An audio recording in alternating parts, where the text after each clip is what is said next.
பகுதியில் 2 இருசக்கர வாகனங்கள் நேருக்கு நேர் மோதிய விபத்தில் 2 பேர் உயிரிழந்துள்ளனர். செங்கல்பட்டிலிருந்து அண்ணா நகர் பிரதான சாலையில் மேலையூர் நோக்கி சட்டக்கல்லூரி மாணவர்கள் சதீஷ், சாயகிருஷ்ணன் மற்றும் கோகுல் ஆகியோர் ஒரே வாகனத்தில் அதிவேகமாக சென்று கொண்டிருந்தனர். அப்போது நந்தகோபால் என்பவர் இருசக்கர வாகனத்தில் எதிர் திசையில் வந்துள்ளார். அப்போது 2 வாகனங்களும் நேருக்கு நேர் மோதிக்கொண்ட விபத்தில் நந்தகோபால் மற்றும் சட்டக்கல்லூரி மாணவன் சதீஷ் ஆகியோர் சம்பவ இடத்திலேயே உயிரிழந்தனர். இந்த விபத்தின் போது அருகில் நடந்து சென்ற தணிகாச்சலம் என்பவரும் படுகாயமடைந்து சிகிச்சைக்காக அனுமதிக்கப்பட்டுள்ளார். மேலும் கோகுல், சாயகிருஷ்ணன் உட்பட மூவரும் செங்கல்பட்டு அரசு மருத்துவமனையில் அனுமதித்து தீவிர சிகிச்சை பெற்று வருகின்றனர். இந்த சம்பவம் குறித்து செங்கல்பட்டு நகர போலீசார் வழக்கு பதிவு செய்து விசாரணை மேற்கொண்டு வருகின்றனர். தாராபுரம் நகராட்சி பேருந்து நிலையத்திலிருந்து புதிய பேருந்துகள் இயக்கம் மற்றும் நகர பேருந்து வழித்தட நீட்டிப்பு செய்து இயக்கும் பேருந்துகளை அமைச்சர்கள் துவக்கி வைத்தனர். திருப்பூர் மாவட்டம் தாராபுரம் நகராட்சி பேருந்து நிலையத்திலிருந்து தமிழ்நாடு அரசு போக்குவரத்து கழகத்தின் சார்பில் புதிய வழித்தடங்கள், புதிய பேருந்துகள் இயக்கம் மற்றும் நகர பேருந்து வழித்தட நீட்டிப்பு செய்து இயக்கும் பேருந்துகளை செய்தித்துறை அமைச்சர் மு. சாமிநாதன் மற்றும் ஆதி திராவிட நலத்துறை அமைச்சர் கயல்விழி செல்வராஜ் ஆகியோர் கொடியசைத்து துவக்கி வைத்தனர். இதுகுறித்து அமைச்சர் சாமிநாதன் பேசுகையில், தாராபுரம் பகுதியில் உள்ள உடையார்பாளையத்திற்கு கூடுதலாக நகர பேருந்துகள் புதிதாக 2 நடைகள் இயக்கப்படுகின்றது. தமிழ்நாடு அரசு போக்குவரத்து கழகத்தின் சார்பில் புதிய வழித்தடங்களும் புதிய பேருந்துகளும் இயக்க உத்தரவிட்ட தமிழக முதலமைச்சர் அவர்களுக்கு எனது சார்பாகவும் இந்த பகுதியின் பொதுமக்கள் சார்பாகவும் நெஞ்சார்ந்த நன்றியினை தெரிவித்துக் கொள்கிறேன் என தெரிவித்துள்ளார்.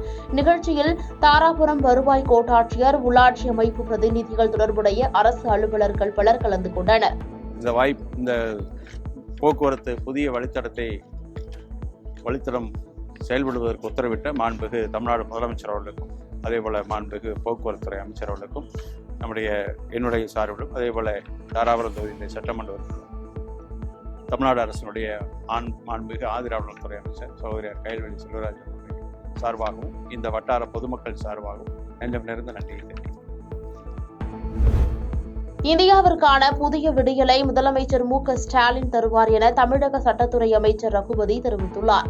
புதுக்கோட்டை மாவட்டம் பொன்னமராவதி அருகே வேகுப்பட்டி ஊராட்சியில் ஆதி திராவிடர் காலனியில் 12 லட்சம் மதிப்பீட்டில் சமுதாய கூடம் மற்றும் வேகுப்பட்டி என மாரியம்மன் கோயில் அருகே நமக்கு நாமை திட்டத்தின் கீழ் 10 லட்சம் மதிப்பீட்டில் உணவு உண்ணும் கூடத்தை தமிழக சட்டத்துறை அமைச்சர் ரகுபதி திறந்து வைத்தார். அப்போது பேசிய அமைச்சர், தமிழக முதல்வர் தமிழகத்தை வளர்ச்சி பாதையில் நம்பர் 1 மாநிலமாக கொண்டு சென்று வருகிறார்.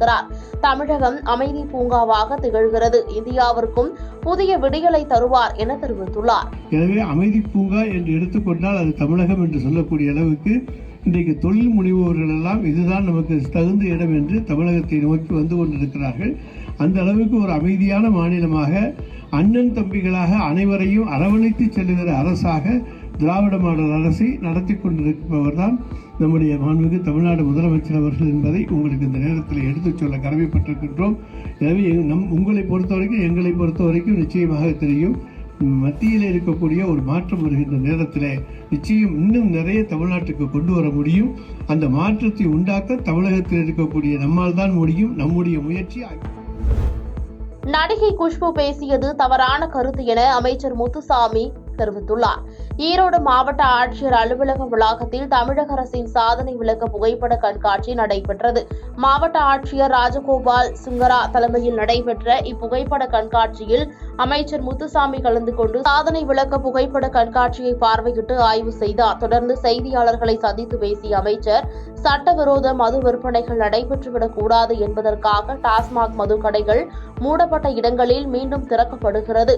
தனிநபர்கள் ஆதாயம் பெறுவதற்காக அரசு மதுபான கடைகள் மீது சிலர் பொய்யான குற்றச்சாட்டை கூறி வருகிறார்கள். நடிகை குஷ்பு பேசியது தவறான கருத்து.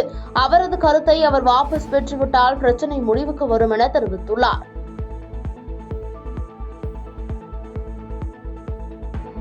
பாதகம் செய்பவரை கண்டால் நாம் பயங்கொள்ளலாகாது பாப்பா, மோதி மிதித்து விடு பாப்பா, அவர் முகத்தில் உமிழ்ந்து விடு பாப்பா. அண்மை செய்திகளை உடனுக்குடன் தெரிந்து கொள்ள இணைந்திருங்கள் இயம்நாடு தொலைக்காட்சியுடன்.